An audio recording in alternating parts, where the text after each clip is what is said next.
नमस्कार मित्रो, मी संजय भाऊ सवणकर, तुमचा शेतकरी मित्र। आणि मित्र हो, ही 15 नंबर पपई माझी बाग आहे। या बागेमध्ये पपईमध्ये 15 नंबर पपईमध्ये काही नरगा जन्मते आणि ते नरगा 5% असला पाहिजे। हे नरगा पहा, याला किती फुलं आहेत आणि हे फुलं त्या ठिकाणी सेटिंग करण्यासाठी परागीकरण करण्यासाठी फुलं आवश्यक असतात, म्हणून याला 15 नंबर पपई म्हणतात। आता पपई कशी असते, आता तुम्ही 15 नंबर या ठिकाणी नरगा पाहिला, आता पपई तुम्हाला दाखवतो।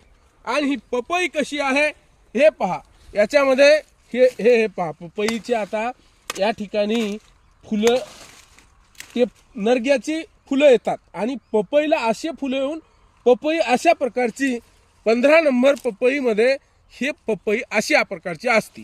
मित्रो, ही पपईची बाग कशी आहे आणि नरगा कसा आहे, पपई कशी आहे, हे कमेंट बॉक्समध्ये कमेंट करून मला कळवा। आणि मित्रो, मला फॉलो करा। नमस्कार।